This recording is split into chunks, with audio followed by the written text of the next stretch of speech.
Hello friends, मैं रितिमा आपका स्वागत करती हूँ आरएस एकेडमी AKTU पे। तो पिछले वीडियो में हमने देखा था इंजीनियरिंग केमिस्ट्री के सिलेबस को डिस्कस किया था, आपकी पांचों यूनिट को डिस्कस किया था। इसके बाद अब हम सिलेबस स्टार्ट करते हैं आपका इंजीनियरिंग केमिस्ट्री का। तो फर्स्ट यूनिट हम पढ़ने जा रहे हैं, that is molecular orbital theory. इसका पहला लेक्चर मॉलिक्यूलर ऑर्बिटल थ्योरी अब हम डिस्कस करेंगे आपके साथ ब्रीफ में, ये कैसे काम करती है, क्या क्या चीज़ें हमें इसमें पढ़नी है, क्या इंपॉर्टेंट टॉपिक्स हैं, ये सारी चीज़ें अब हम देखेंगे। सो मॉलिक्यूलर ऑर्बिटल थ्योरी हम स्टार्ट करते हैं। मॉलिक्यूलर ऑर्बिटल थ्योरी, जैसा कि इसका नाम है मॉलिक्यूलर ऑर्बिटल थ्योरी, मॉलिक्यूलर मतलब कि मॉलिक्यूल्स, ऑर्बिटल्स, ऑर्बिटल्स आप सभी समझते होंगे। Orbital that is the 3D space जहां पे इलेक्ट्रॉन के पाए जाने की प्रोबेबिलिटी होती है, उसको हम ऑर्बिटल कहते हैं। मॉलिक्यूलर ऑर्बिटल मतलब मॉलिक्यूल का जो ऑर्बिटल है, जैसे कैसे मॉलिक्यूल बनेगा और उसके ऑर्बिटल पे क्या क्या चीजें होंगी, किस तरीके से हम उन्हें बनाएंगे, ये हम इस थ्योरी में पढ़ने जा रहे हैं। मॉलिक्यूलर ऑर्बिटल थ्योरी दो साइंटिस्ट ने दी थी। First one is RS Mulliken and F Hund. इन दोनों साइंटिस्ट ने ये थ्योरी दी थी, मॉलिक्यूलर ऑर्बिटल थ्योरी। ये थ्योरी आई थी वैलेंस बॉन्ड थ्योरी के फेल होने के बाद। पहले VBT हम पढ़ते हैं, VBT में हम देखते हैं कि ओवरलैपिंग कैसे होती है, हाइब्रिडाइजेशन कैसे होती है। वो थ्योरी फेल हो गई थी। उस थ्योरी के फेल होने के बाद ये जो दो साइंटिस्ट हैं, RS Mulliken and F Hund, इन्होंने मॉलिक्यूलर ऑर्बिटल थ्योरी को इंट्रोड्यूस किया था। मॉलिक्यूलर ऑर्बिटल थ्योरी पोस्टुलेट्स पे काम करती हैं। इसके कुछ पोस्टुलेट्स हैं जो हमें डिस्कस करने हैं, जो हमें पढ़ने होते हैं। इसी के अकॉर्डिंग मॉलिक्यूलर ऑर्बिटल्स बनते हैं। तो फर्स्ट पोस्टुलेट ये क्या है कि according to molecular orbital theory valence electrons are associated with all the nuclei of molecule. इसका मतलब ये है, मॉलिक्यूलर ऑर्बिटल थ्योरी ये कह रही है कि जो आपके मॉलिक्यूल्स है उसमें जो न्यूक्लियाई है, आपके जितने वैलेंस इलेक्ट्रॉन्स हैं वो उन सभी न्यूक्लियाई से अफेक्टेड हैं। ठीक है। मॉलिक्यूलर ऑर्बिटल थ्योरी के अकॉर्डिंग क्या होता है कि जो हमारे एटम्स हैं, ये एटॉमिक ऑर्बिटल्स हैं, ये कंप्लीटली कंबाइन करते हैं और मॉलिक्यूलर ऑर्बिटल्स को बनाते हैं। इस थ्योरी का जो मेन, आप ये कह सकते हैं कि जो मेन पोस्टुलेट है, जो मेन पॉइंट है वो यही है कि इसके अकॉर्डिंग हमारे एटॉमिक ऑर्बिटल्स कंबाइन करते हैं और कंबाइन करके मॉलिक्यूलर ऑर्बिटल्स फॉर्म करते हैं। लेकिन कंबाइन करने के कुछ क्राइटेरिया हैं, ऐसे ही नहीं कोई एटॉमिक ऑर्बिटल कंबाइन करेगा। एटॉमिक ऑर्बिटल कंबाइन, कौन से एटॉमिक ऑर्बिटल्स कंबाइन करेंगे और किस तरीके से करेंगे, ये हम आगे डिस्कस करते हैं।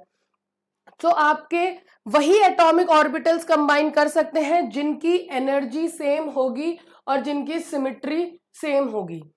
ठीक है, मतलब आप ये देखेंगे कि जो आपके एटॉमिक ऑर्बिटल्स हैं उनकी सिमेट्री सेम होनी चाहिए, यानी कि s ऑर्बिटल से ओवरलैप करे, कंबाइन करे, p ऑर्बिटल से ओवरलैप करे, इनकी सिमेट्री सेम होनी चाहिए और एनर्जी भी इनकी सेम हो, अदरवाइज कंपेरेबल हो।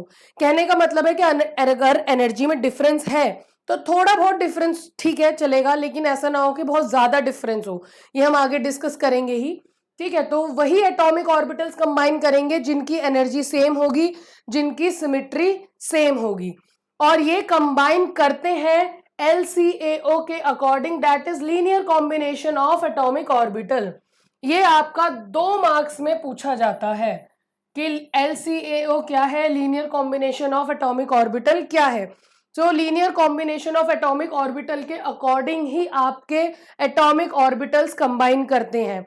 आपने पहले 2 नेचर पढ़े होंगे या सुने होंगे कि एक होता है पार्टिकल नेचर, एक होता है वेव नेचर।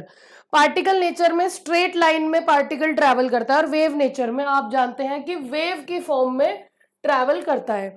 तो ये जो LCAO है, यानी कि linear combination of atomic orbital है, ये वेव फंक्शंस पे काम करता है। यानी हम बेसिकली देखेंगे कि कैसे जो 2 वेव्स हैं वो कंबाइन करती हैं। देखिए, अब आप ये देख सकते हैं कि मॉलिक्यूलर ऑर्बिटल थ्योरी के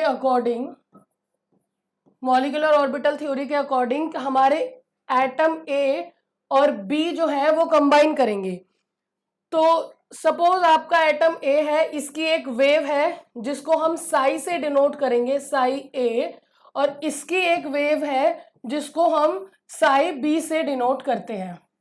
क्लियर? तो मॉलिक्यूलर ऑर्बिटल थ्योरी ये कह रही है कि आपके जो ये 2 एटम्स हैं ये कंबाइन करेंगे, यानी ये 2 वेव्स कंबाइन करेंगी। इन दो वेव्स के कंबाइन करने के दो तरीके हैं, है ना।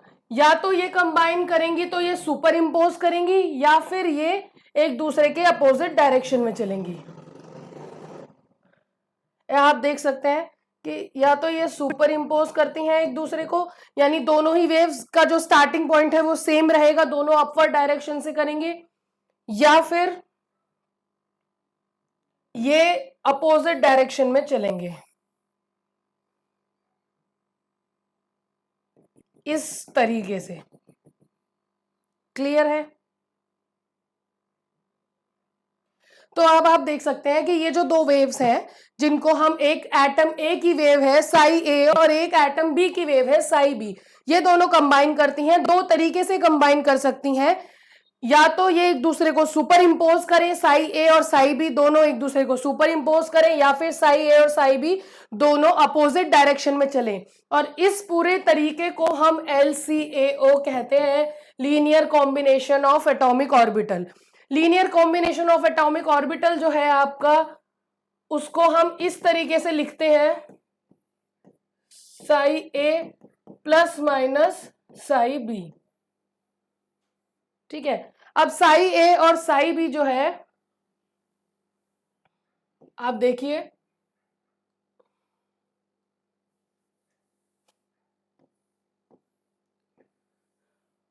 हाँ, ये आपका साई ए और साई बी है, ये कंबाइन करके।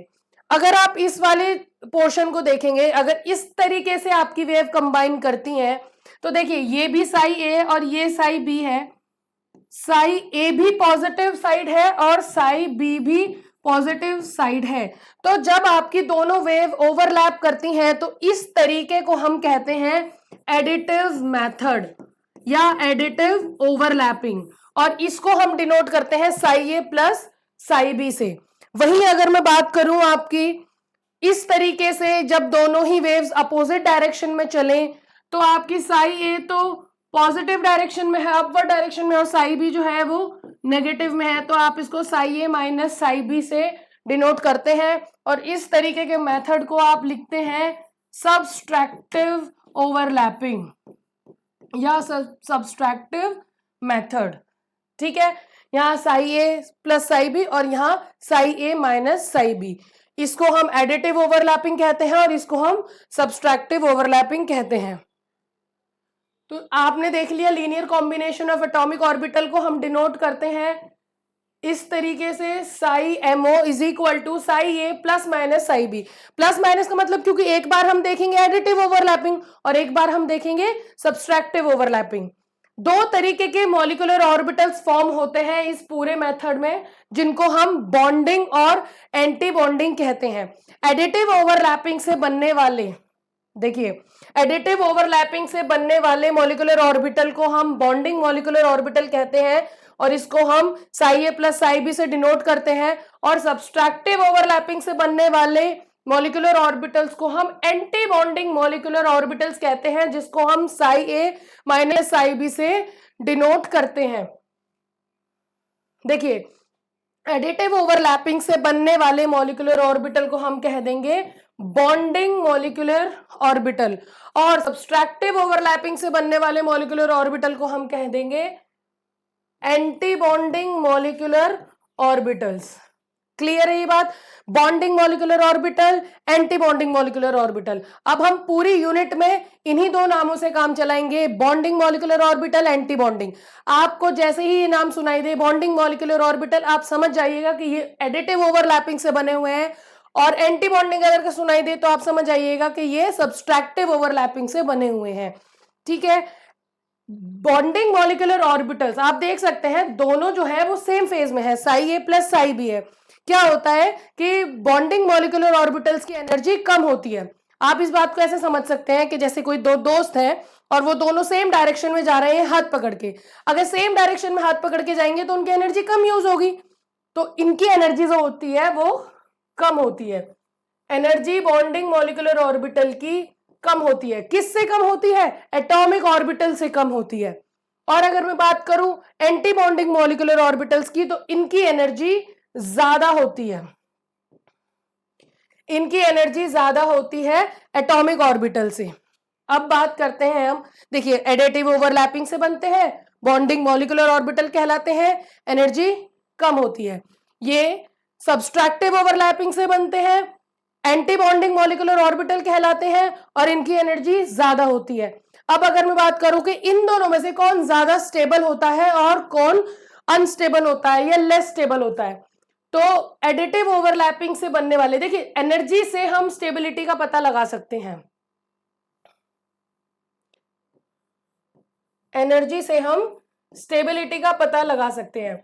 जितनी ज्यादा एनर्जी उतना ही अनस्टेबल, जिसकी एनर्जी जितनी ज्यादा होगी वही वो मॉलिक्यूल उतना ही ज्यादा अनस्टेबल होगा, और जिसकी एनर्जी जितनी कम होगी वो उतना ही ज्यादा स्टेबल होगा। ये हमारा एक कॉन्सेप्ट होता है और ये हम अपनी डेली टू डेली लाइफ में भी देख सकते हैं। ज्यादा एनर्जी होती है तो हमारे अंदर भी जो स्टेबिलिटी है वो कम होती है ना, हमें भी इधर उधर घूमना फिरना बातें करना पसंद आता है। और जब हमारी एनर्जी लो हो जाती है शाम तक, तो हमें भी एक स्टेबिलिटी चाहिए होती है कि अब हम बैठ जाएं। तो इसी तरीके से जिसकी एनर्जी कम होती है उसकी स्टेबिलिटी ज्यादा होती है, यानी वो ज्यादा स्टेबल है, ठीक है। और जिसकी एनर्जी ज्यादा होती है वो स्टेबल कम होता है। क्लियर है? एनर्जी का स्टेबल से डायरेक्टली मतलब ये इनवर्सली प्रोपोर्शनल होते हैं एक दूसरे के। अब पता चल गया कि बॉन्डिंग मॉलिक्यूलर ऑर्बिटल्स जो होते हैं उनकी एनर्जी कम होती है और उनकी स्टेबिलिटी ज्यादा होती है। एंटी बॉन्डिंग मॉलिक्यूलर ऑर्बिटल्स जो हैं आपके, उनकी एनर्जी ज्यादा होती है और स्टेबिलिटी कम होती है, ठीक है। अब इसके बाद हम मैं बात करती हूं कि जब मॉलिक्यूलर ऑर्बिटल्स बन जाएंगे तो हम इसमें इलेक्ट्रॉन्स फिल करेंगे। हम जब ऑर्बिटल्स बनाते हैं, ऑर्बिटल्स का क्या काम है, ऑर्बिटल क्या है, 3D स्पेस है जहां पे इलेक्ट्रॉन पाए जाते हैं।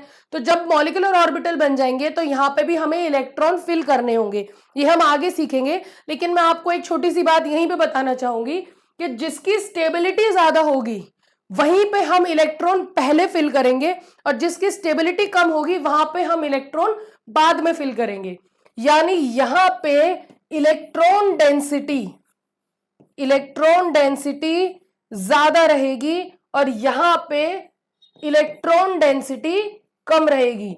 यानी जब हमारे पास इलेक्ट्रॉन रहेंगे तो हम सबसे पहले बॉन्डिंग मॉलिक्यूलर ऑर्बिटल में इलेक्ट्रॉन फिल कर देंगे, और उसके बाद हम, अगर हमारे पास इलेक्ट्रॉन बचते हैं, उसके बाद हम एंटी बॉन्डिंग में फिल करेंगे। नहीं बचते हैं तो नहीं फिल करेंगे।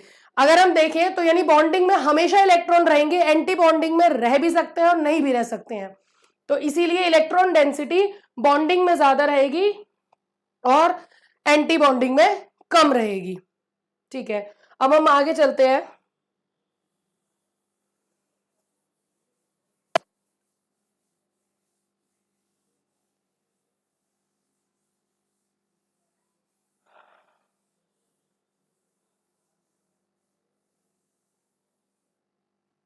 ठीक है, अब बॉन्डिंग और एंटी बॉन्डिंग एलसीएओ तो हमने देख लिया कि linear combination of atomic orbital क्या है और किस तरीके से काम करता है। जब आपका क्वेश्चन आएगा 2 मार्क्स का, तो आपको ये सब कुछ बताना है कि भाई ये Sai A plus psi B होता है, इससे 2 तरीके के मॉलिक्यूलर ऑर्बिटल बनते हैं, एक आपका बॉन्डिंग मॉलिक्यूलर होता है, एक एंटी बॉन्डिंग मॉलिक्यूलर ऑर्बिटल होता है। Bonding molecular orbital additive overlapping से बनता है और antibonding molecular orbital subtractive overlapping से बनता है। इसके साथ साथ आपको डायग्राम जो मैंने अभी बनाया था, यानी 2 वेव्स का कॉम्बिनेशन आपको दिखाना है कि किस तरीके से वेव कंबाइन करती है और आपके बॉन्डिंग और एंटी बॉन्डिंग के क्या डिफरेंसेस है।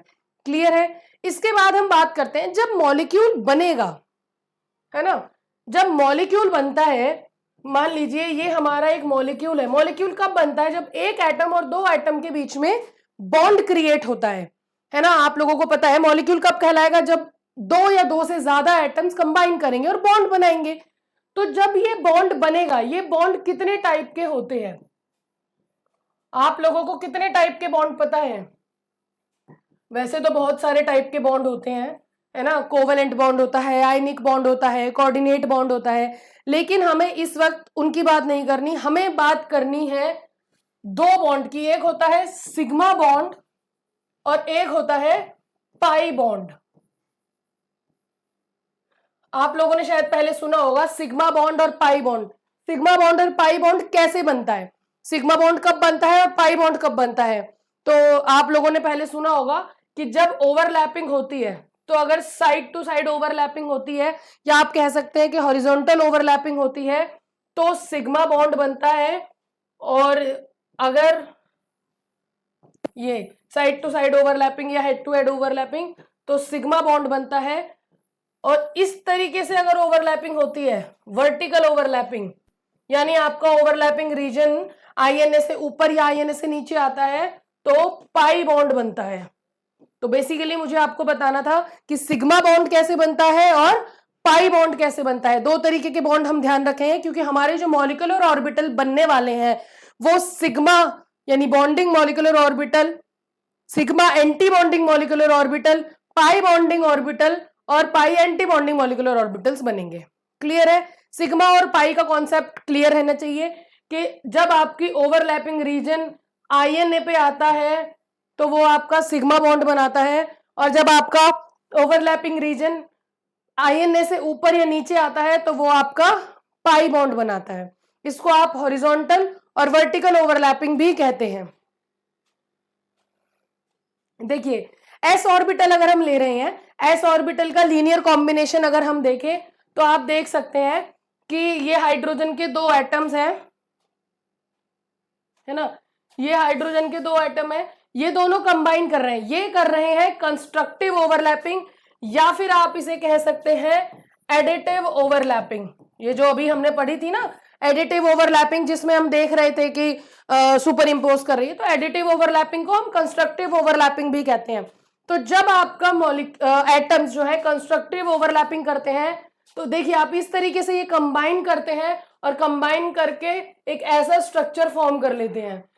इस तरीके के स्ट्रक्चर को हम कहेंगे सिग्मा बॉन्ड। ठीक है, इस या bonding molecular orbital. Bonding molecular orbital इस तरीके से बनता है जहां पे आपके दोनों न्यूक्लियस मर्ज हो जाते हैं। क्लियर है? और अगर डिस्ट्रक्टिव ओवरलैपिंग हो रही हो, डिस्ट्रक्टिव ओवरलैपिंग यानी सब्सट्रैक्टिव ओवरलैपिंग अगर हो रही है, तो सब्सट्रैक्टिव ओवरलैपिंग में क्या होता है, एक प्लस फेज में था एक माइनस फेज में था, इन दोनों को जब हम कंबाइन करते हैं तो ये एक ऐसा स्ट्रक्चर बनाते हैं और इसको हम कहते हैं एंटी बॉन्डिंग मॉलिक्यूलर ऑर्बिटल। तो अगर आप बॉन्डिंग मॉलिक्यूलर ऑर्बिटल का स्ट्रक्चर देखेंगे तो वो इस तरीके का होता है, और एंटी बॉन्डिंग का देखेंगे तो वो इस तरीके का होता है। क्लियर है? नेक्स्ट, ये तो था आपका एस ऑर्बिटल। अब पी ऑर्बिटल भी हम देखेंगे कि जब पी ऑर्बिटल का लीनियर कॉम्बिनेशन देखो पी ऑर्बिटल की शेप होती है डंबल शेप।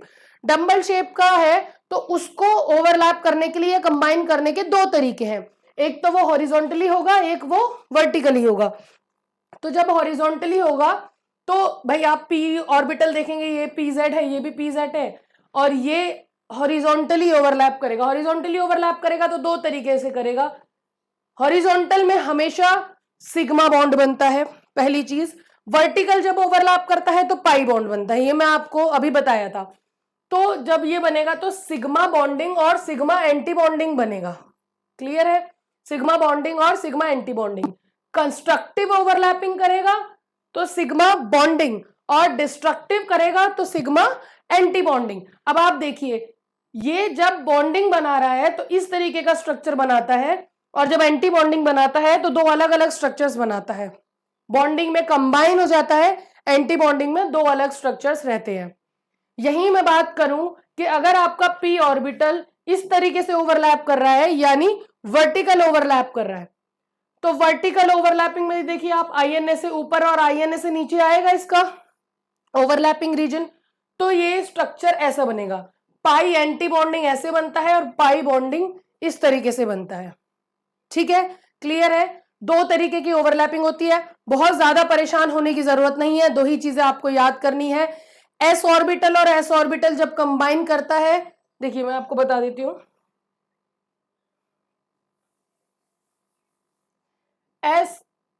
एस ऑर्बिटल, हाँ, एस ऑर्बिटल और एस ऑर्बिटल जब कंबाइन करते हैं तो सिग्मा बॉन्ड बनेगा हमेशा। सिग्मा सिग्मा बॉन्डिंग या सिग्मा एंटी बॉन्डिंग। ठीक है?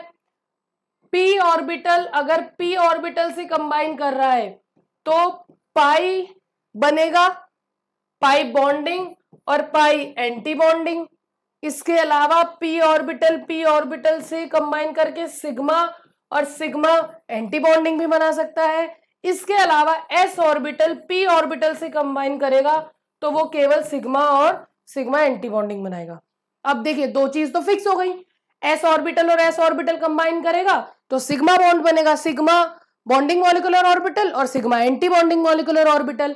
वहीं s और p कंबाइन करेगा तब भी सिग्मा ही बनना है, सिग्मा बॉन्डिंग और sigma anti bonding molecular orbital. अब कंफ्यूजन है आपकी p ऑर्बिटल्स में, इसको हम और आसान कर देते हैं आपके लिए जिससे कि आपको बिल्कुल याद रहे। p ऑर्बिटल जब आपने पढ़ा होगा तो आप इस तरीके से p ऑर्बिटल्स को दिखाते हैं, px, py, pz। ये आप याद कर लीजिए, px और py पाई बॉन्ड बनाते हैं, पाई बॉन्डिंग और पाई एंटी बॉन्डिंग। और pz अगर आपको कहीं लिखा आ रहा है तो आप बिल्कुल बेफिक्र होकर बता देंगे कि ये सिग्मा बॉन्डिंग और सिग्मा एंटी बॉन्डिंग ऑर्बिटल्स बनाएगा। तो दो ही ऑर्बिटल्स बनने हैं आपके, p में px और py है तो pi bond, pi bonding molecular orbital और पाई एंटी बॉन्डिंग मॉलिक्यूलर ऑर्बिटल्स।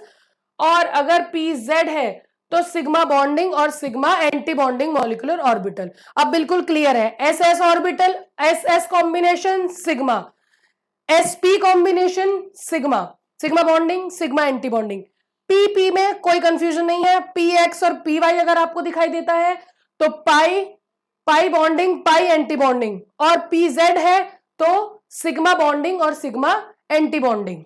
इससे आपको बिल्कुल क्लियर रहेगा जब हम मॉलिक्यूलर ऑर्बिटल डायग्राम्स बनाने शुरू करते हैं या हम अपने ऑर्बिटल्स को कंबाइन करना शुरू करेंगे तो आपको ये पहचानने में बिल्कुल आसान रहेगा कि यहाँ पे सिग्मा बॉन्डिंग मॉलिक्यूलर ऑर्बिटल बनना है या पाई बॉन्डिंग मॉलिक्यूलर ऑर्बिटल बनना है। क्लियर है? आगे चलते हैं। इसके बाद the number of molecular orbital form is always equal to the number of atomic orbitals taking part in bond formation.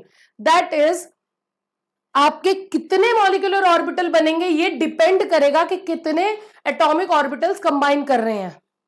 मतलब एटॉमिक ऑर्बिटल्स, जो जितने एटॉमिक ऑर्बिटल कंबाइन करेंगे always equal to the number of molecular orbitals formed.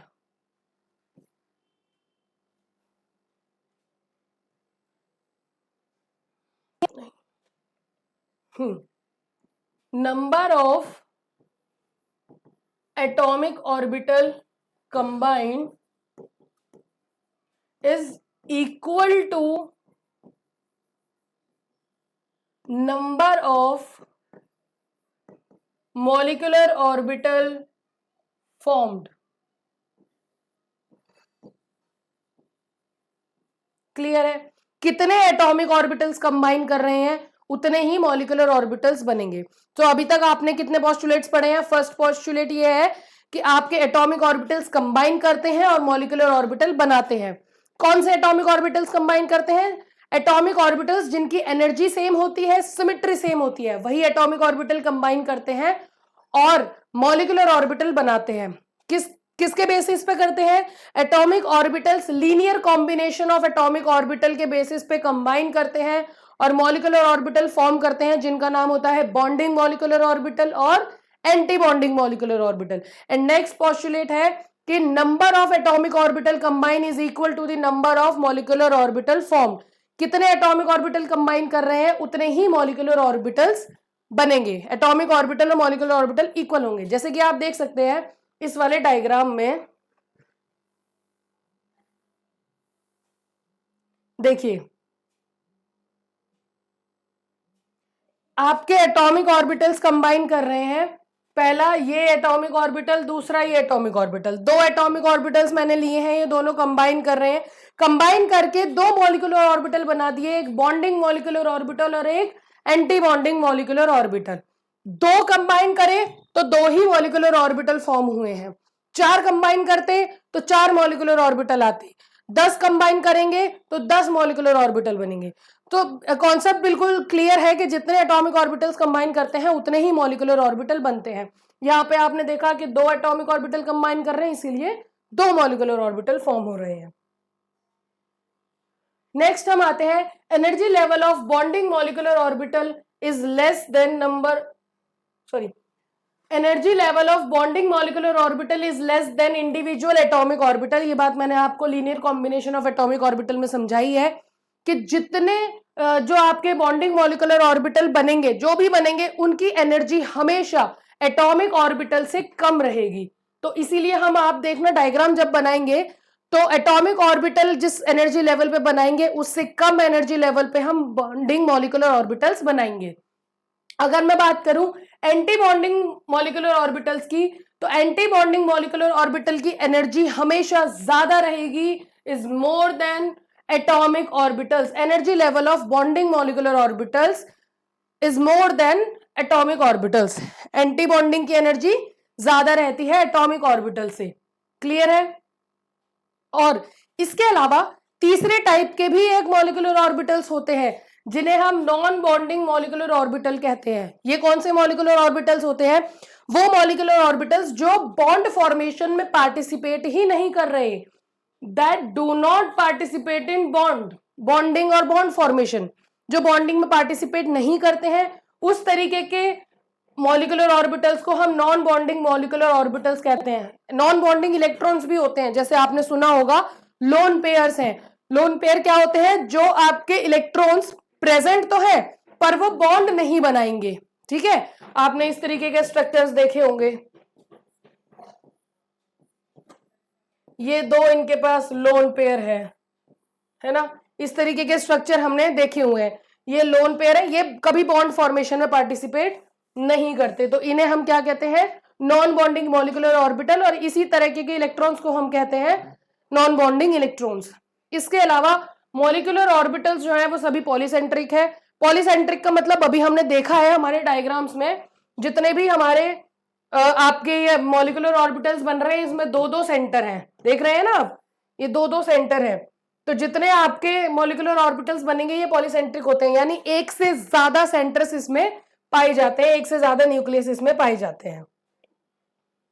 Next है, जब हम molecular orbital diagram बनाना शुरू करते हैं, ये हाइड्रोजन का डायग्राम है, ठीक है, इसमें क्या है, हमने देखा एक एटॉमिक ऑर्बिटल ही ये दूसरा एटॉमिक ऑर्बिटल कंबाइन कर रहा है, कंबाइन करके इसने 2 अलग ऑर्बिटल्स बना दिए, बॉन्डिंग मॉलिक्यूलर ऑर्बिटल और एंटी बॉन्डिंग मॉलिक्यूलर ऑर्बिटल। ये डायग्राम का पार्ट है, डायग्राम में आपको और अच्छे से समझाती हूं कि किस तरीके से डायग्राम हमें बनाना है। देखिए ये एनर्जी लेवल है, ठीक है, यहाँ ये एरो शो करती है कि अगर हम नीचे से ऊपर की तरफ चल रहे हैं तो एनर्जी इंक्रीज हो रही है। यहाँ पे एनर्जी कम है, यहाँ पे ज्यादा है, यहाँ पे उससे भी ज्यादा है। ठीक है, आपके हाइड्रोजन एटम को अगर हम बनाएं, ठीक, तो हाइड्रोजन में क्या होगा, हाइड्रोजन में क्या होगा कि ये आपका 1s है, हाइड्रोजन का 1s ऑर्बिटल है, यहाँ पे भी हाइड्रोजन का 1s ऑर्बिटल है। ये 2 एटॉमिक ऑर्बिटल्स हैं, है ना, क्या है ये? Atomic orbital. और ये दोनों देखिए आप सेम एनर्जी लेवल पे ये कंबाइन करके मॉलिक्यूलर ऑर्बिटल्स बना रहे हैं। मॉलिक्यूलर ऑर्बिटल, एक मॉलिक्यूलर ऑर्बिटल जो सिग्मा 1s बनेगा। सिग्मा 1s क्यों? क्योंकि दोनों 1s है ना, और अभी मैंने आपको बताया है कि s और s अगर कंबाइन करेंगे तो s और s कंबाइन करके सिग्मा बनाएंगे, तो सिग्मा 1s ये बनाएंगे, और जो बॉन्डिंग बनेगा वो ही सेम एंटी बॉन्डिंग भी बनेगा। तो यहाँ पे आपका सिग्मा स्टार 1s बनेगा। क्लियर है?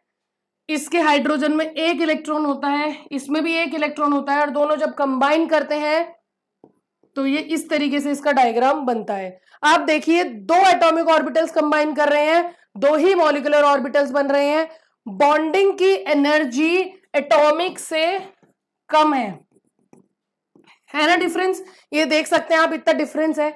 और एंटी बॉन्डिंग की एनर्जी एटॉमिक से ज्यादा है ना। तो ये वाला कॉन्सेप्ट बिल्कुल क्लियर है कि एटॉमिक ऑर्बिटल से एनर्जी बॉन्डिंग की कम रहेगी और एंटी बॉन्डिंग की ज्यादा एनर्जी रहेगी। क्लियर है? नेक्स्ट हम देखते हैं electronic configuration. The atomic orbitals involve in the formation of molecular orbital completely lose their identity.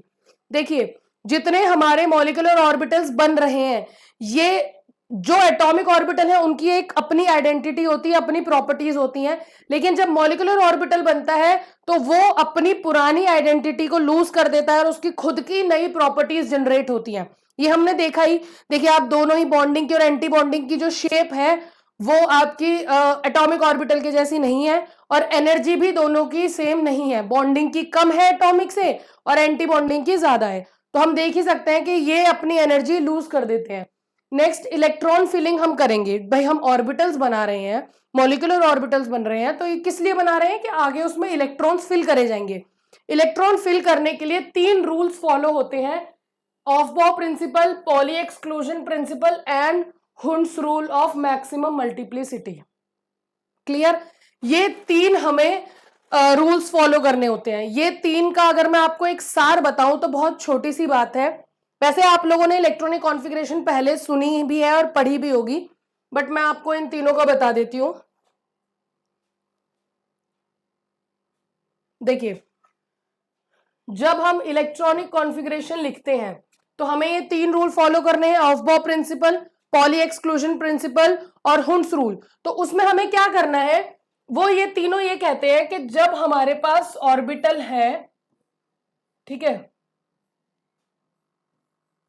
Suppose ये हमारे ऑर्बिटल्स हैं इस एनर्जी पे, ठीक है, वो ये कहते हैं कि भाई आप पहले जब इलेक्ट्रॉन भरेंगे तो सबसे पहले कम एनर्जी वाले पे इलेक्ट्रॉन भरेंगे, इसको फिल करने के बाद आप ज्यादा एनर्जी वाले ऑर्बिटल पे जाएंगे।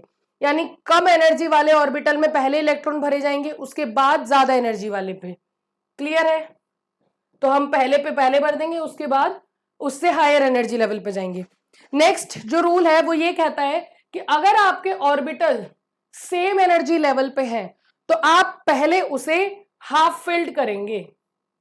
हाफ फिल्ड करने के बाद अगर आपके पास इलेक्ट्रॉन बचते हैं तब आप उसे पेयरिंग करना स्टार्ट करेंगे। अगर इलेक्ट्रॉन नहीं बचते हैं तो आप उसे हाफ फिल्ड छोड़ेंगे। लेकिन ऐसा नहीं है कि आपके पास, अगर आप ऐसा नहीं कर सकते कि आपके पास 3 इलेक्ट्रॉन है तो आपने इन्हें पहले ऐसे कर दिया, ये आपकी इलेक्ट्रॉनिक कॉन्फ़िगरेशन गलत है।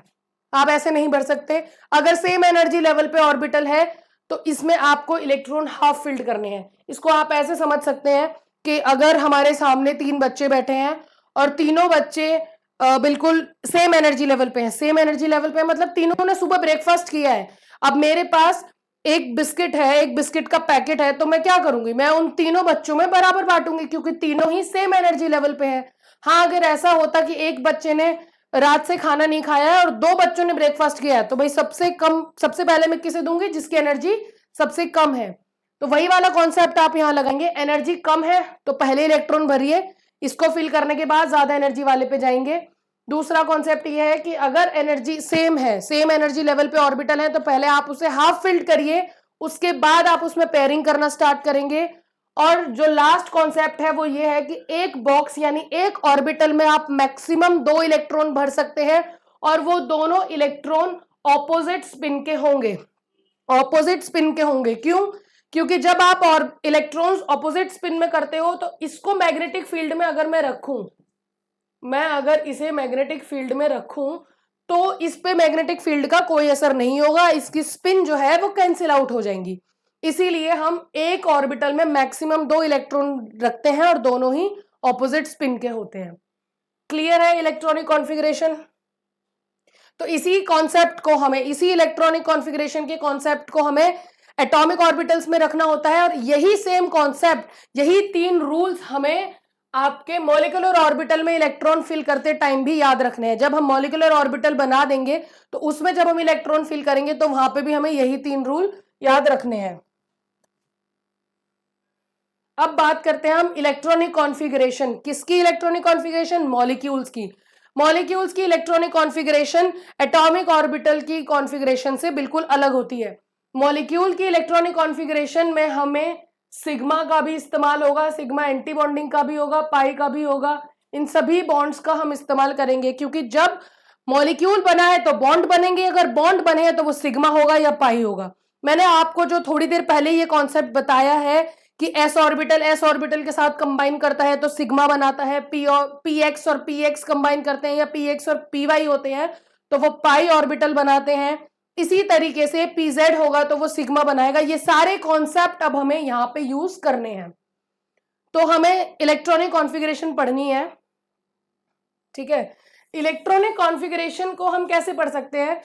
बेसिकली इलेक्ट्रॉनिक कॉन्फ़िगरेशन दो तरीके की होंगी, इसमें हाइड्रोजन से नाइट्रोजन तक, या फिर मैं कहूँगा 14 इलेक्ट्रॉन काउंट तक। यानी मैंने आपको अगर कोई मॉलिक्यूल दिया कि भाई आप इसकी इलेक्ट्रॉनिक कॉन्फ़िगरेशन लिखिए या मॉलिक्यूलर ऑर्बिटल डायग्राम बनाइए, तो आप क्या करेंगे, उसके टोटल इलेक्ट्रॉन काउंट करेंगे, और अगर उसका टोटल इलेक्ट्रॉन काउंट 14 आ रहा है या 14 से कम है तो ये वाली इलेक्ट्रॉनिक कॉन्फ़िगरेशन फॉलो होगी, ये वाली। क्लियर? और अगर आपने उसका काउंट 14 से ज्यादा है, मान लीजिए 15 आ गया या 16 आ गया,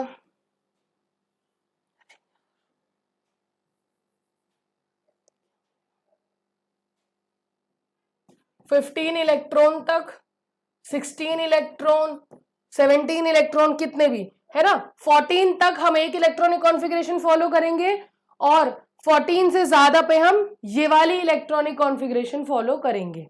क्लियर है? ये इलेक्ट्रॉनिक कॉन्फ़िगरेशन देखिए, मैं आपको ना एक इजी सा वे बताती हूँ इलेक्ट्रॉनिक कॉन्फ़िगरेशन लिखने के लिए, जिससे आप आसानी से याद कर लेंगे, क्योंकि ये हमें याद रखनी पड़ती है। जब भी हम डायग्राम बनाएंगे तो हमें सबसे पहला काम है कि हम इलेक्ट्रॉनिक कॉन्फ़िगरेशन लिखें, तो वो हमें याद करना, रटना ज्यादा मुश्किल पड़ता है। तो मैं आपको एक इजी सा ट्रिक बताती हूँ जिससे कि आप इलेक्ट्रॉनिक कॉन्फ़िगरेशन इजीली लिख पाएंगे।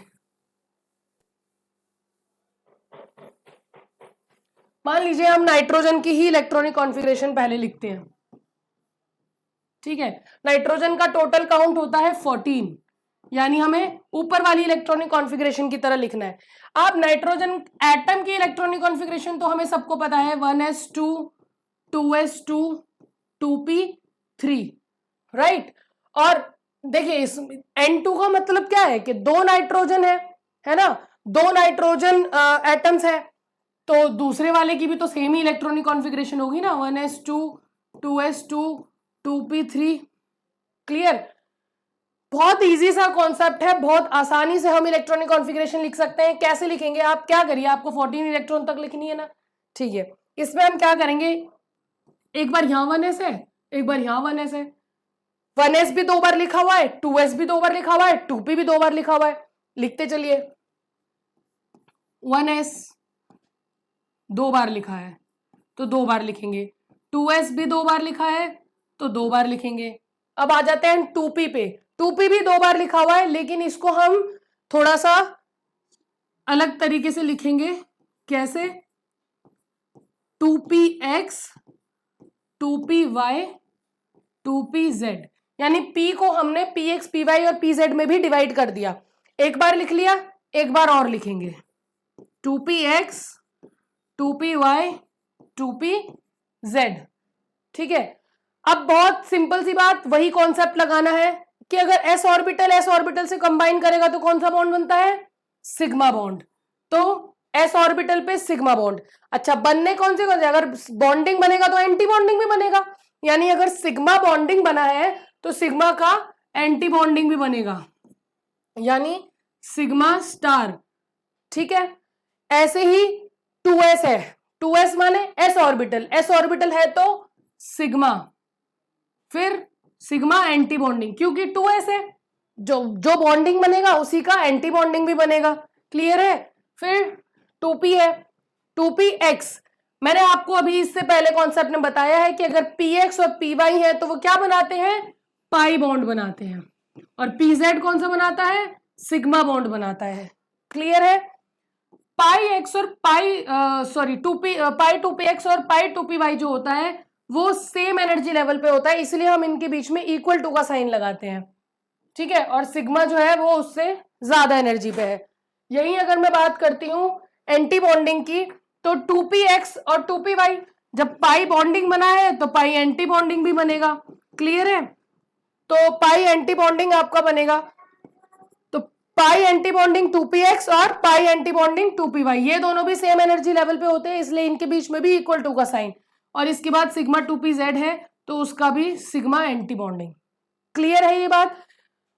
ये आपकी इलेक्ट्रॉनिक कॉन्फ़िगरेशन देख लीजिए, बिल्कुल सेम है, ठीक है। ये रही आपकी electronic configuration, sigma 1s, sigma star 1s, sigma 2s, sigma star 2s, पाई 2px, पाई 2py, sigma 2pz, pi star 2px, pi star 2py और सिग्मा स्टार 2pz। इस तरीके से इलेक्ट्रॉनिक कॉन्फ़िगरेशन याद करनी है। मुझे वो इजी वे लगता है तो इसलिए मैंने आपको उस तरीके से सिखाया। क्लियर है? ये हो गई नाइट्रोजन के लिए इलेक्ट्रॉनिक कॉन्फ़िगरेशन। अब हम बात करेंगे ऑक्सीजन की इलेक्ट्रॉनिक कॉन्फ़िगरेशन की।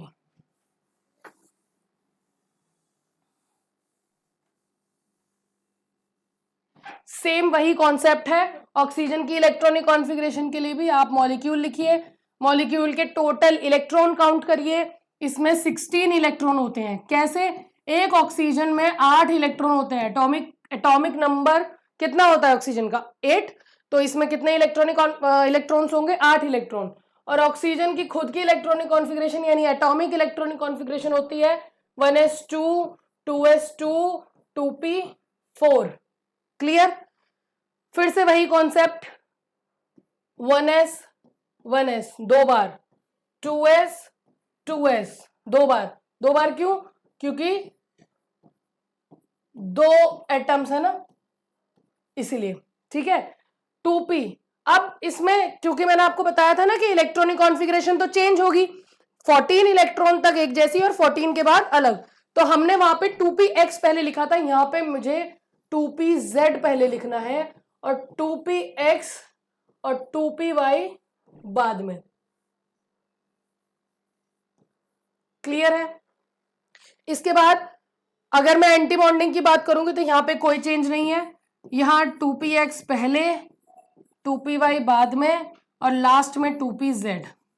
यानी जो भी चेंज आया है वो चेंज केवल इतने से पोर्शन में आया है। क्लियर? तो 1s है, 1s क्या बनाएगा? सिग्मा, फिर sigma anti bonding, 2s sigma, फिर सिग्मा एंटी बॉन्डिंग। अब 2pz क्या बताया था? 2pz भी होता है आपका सिग्मा। क्लियर है? Sigma 2pz। इसके बाद पाई 2px, 2px क्या बनाता है?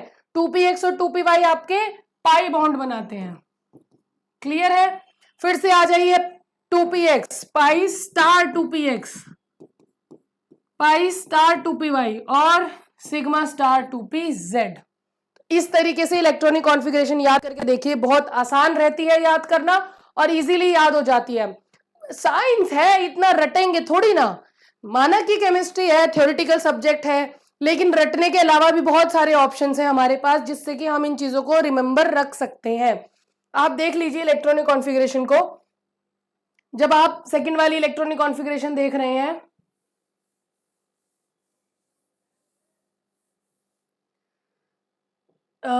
ऑक्सीजन से नियोन तक, या फिर हम कह सकते हैं जिसमें टोटल इलेक्ट्रॉन काउंट 14 से ज्यादा है, उसमें क्या होगा? Sigma 1s, sigma star 1s, sigma 2s, sigma star 2x और यहां पे इस पोर्शन में चेंज है ना? यहां पे पाई 2px और पाई 2py पहले आएगा, सिग्मा 2pz बाद में आएगा।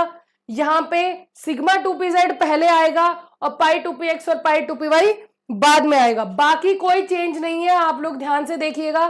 Sigma pi star 2px, pi star 2py और सिग्मा स्टार 2pz सेम यहाँ पे pi star 2px, pi star 2py और सिग्मा स्टार 2pz।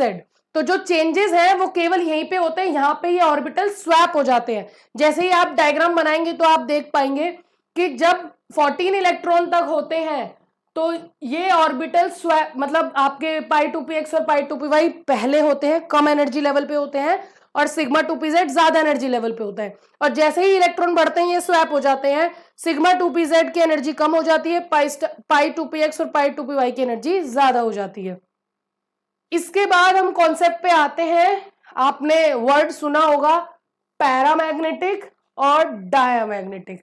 जब आप मॉलिक्यूल के ऑर्बिटल्स बनाते हैं, इलेक्ट्रॉन्स फिल कर देते हैं, इलेक्ट्रॉनिक कॉन्फ़िगरेशन लिख देते हैं, उसके बाद आपको बताना होता है कि क्या वो मॉलिक्यूल पैरामैग्नेटिक है, क्या वो डायामैग्नेटिक है। तो पैरा और डाया का मतलब क्या है, जरा देखते हैं एक बार। पैरामैग्नेटिक और डायामैग्नेटिक का क्या मतलब होता है? देखिए, पैरामैग्नेटिक वर्ड आप लोगों ने सुना होगा, पैरा और डाया, कि मैग्नेटिक फील्ड में जब हम किसी मॉलिक्यूल को रखें, सपोज हमने ये पूरा एक मैग्नेटिक फील्ड है और मैंने यहाँ पे अपने एक मॉलिक्यूल को रखा है, ठीक है। मैग्नेटिक फील्ड चुंबकीय क्षेत्र में जब हम अपने मॉलिक्यूल को रखते हैं तो अगर वो उस मैग्नेटिक फील्ड से प्रभावित होता है या हमारे मॉलिक्यूल पे मैग्नेटिक फील्ड का कोई असर होता है तो हम उसे पैरामैग्नेटिक कहते हैं। और जब इस मॉलिक्यूल पे मैग्नेटिक फील्ड का कोई असर नहीं होता है तो हम इसे डायामैग्नेटिक कहते हैं। क्लियर है? पैरामैग्नेटिक यानी हमारा मॉलिक्यूल या इलेक्ट्रॉन या एटम जो है मैग्नेटिक फील्ड में जाके रोटेट करने लगेगा या उस पर असर होने लगेगा या वो कुछ भी चेंजेस शो करेगा। और डायामैग्नेटिक यानी उसके ऊपर कोई असर नहीं हो रहा है मैग्नेटिक फील्ड का। ठीक है, अब हम इसको पहचानते कैसे हैं? जब हम मॉलिक्यूलर ऑर्बिटल डायग्राम बनाए तो हम उसमें देखेंगे कि अगर वहां पे एक या एक से ज्यादा अनपेयर्ड इलेक्ट्रॉन मौजूद है, जब किसी मॉलिक्यूल में एक या एक से ज्यादा अनपेयर्ड इलेक्ट्रॉन हो यानी सिंगल इलेक्ट्रॉन हो तो वो पैरामैग्नेटिक कहलाता है।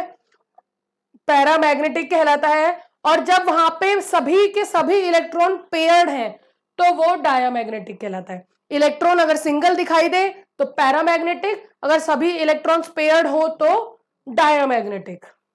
क्लियर है?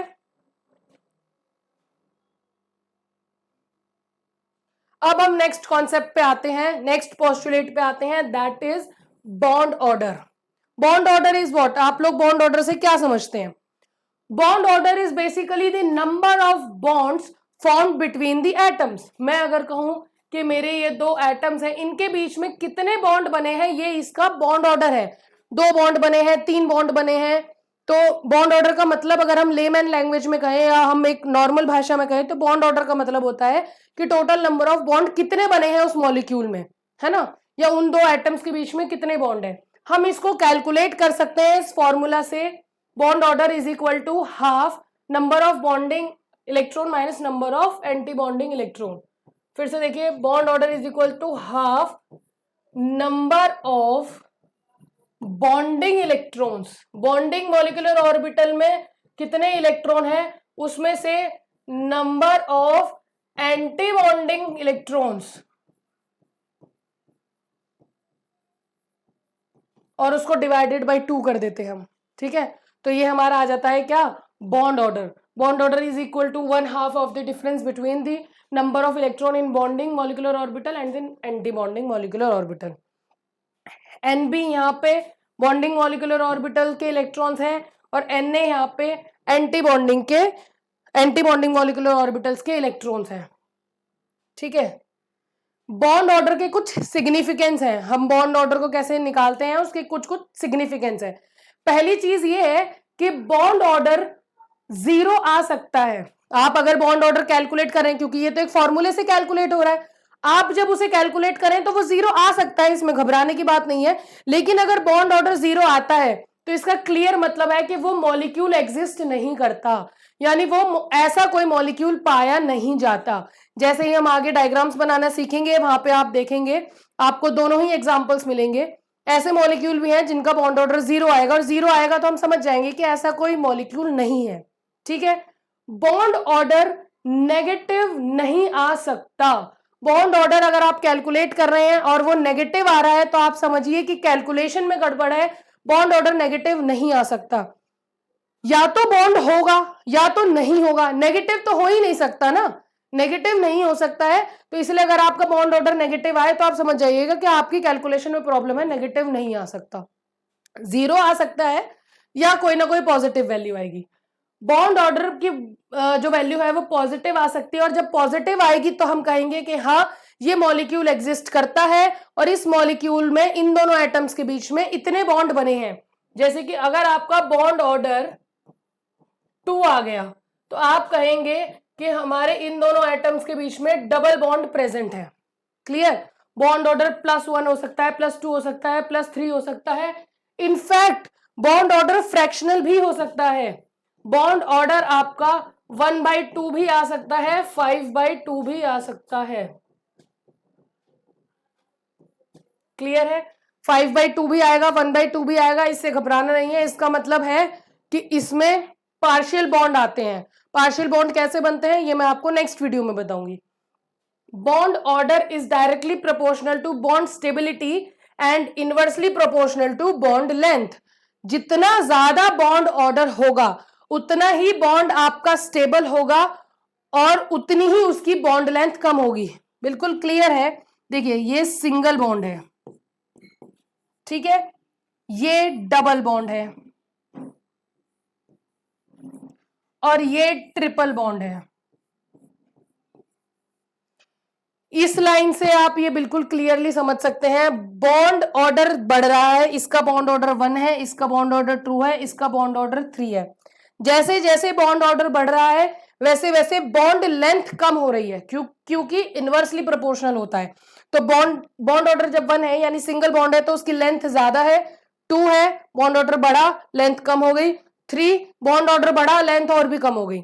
ऐसे ही अगर मैं बॉन्ड स्टेबिलिटी की बात करूं तो जब मैं इस बॉन्ड को तोड़ूंगी यानी सिंगल बॉन्ड को तोड़ूंगी तो मुझे कम एनर्जी यूज होगी। जब मैं डबल बॉन्ड को तोड़ूंगी, क्योंकि मुझे 2 बॉन्ड तोड़ने होंगे, आप सबको ये पता है कि हम ऊपर वाला मैम पाई बॉन्ड तो जल्दी टूट जाता है। हाँ, पाई जल्दी टूटेगा सिग्मा से, लेकिन आपको तोड़ने तो यहाँ पे 2 बॉन्ड है ना, यहाँ पे एक ही बॉन्ड तोड़ना था। बेशक आपके पाई बॉन्ड से कम एनर्जी लगी लेकिन बॉन्ड एक ही तोड़ना था। इसमें पहला बॉन्ड तो जल्दी टूटेगा लेकिन दूसरे वाले बॉन्ड को तोड़ने के लिए आपको ज्यादा एनर्जी लगेगी। ऐसे ही जब आप बॉन्ड ऑर्डर 3 पे जाएंगे तो आपको 3 बॉन्ड ब्रेक करने हैं, तो यहां स्टेबिलिटी और भी ज्यादा है। इसीलिए कहते हैं bond order is directly proportional to bond stability and inversely proportional to bond length. Bond order का क्वेश्चन 2 मार्क्स का कंपलसरी क्वेश्चन है, ये आएगा ही आएगा, ये आता ही है 2 मार्क्स में। तो बॉन्ड ऑर्डर का कॉन्सेप्ट ये है, आपको बॉन्ड ऑर्डर का फॉर्मूला बताना है। इसके बाद आपको बताना है कि बॉन्ड ऑर्डर की क्या क्या सिग्निफिकेंस है, कि भाई बॉन्ड ऑर्डर 0 आ सकता है, नेगेटिव नहीं आएगा, पॉजिटिव वैल्यू आएगी, +1 +2 +3 आ सकता है, और बॉन्ड ऑर्डर फ्रैक्शन में आ सकता है। इसके बाद आप ये बताएंगे इसका सबसे इंपॉर्टेंट पॉइंट कि बॉन्ड ऑर्डर जो है वो डायरेक्टली प्रोपोर्शनल है बॉन्ड स्टेबिलिटी के एंड इनवर्सली प्रोपोर्शनल है बॉन्ड लेंथ के। ये आपका 2 मार्क्स का क्वेश्चन तैयार हो गया।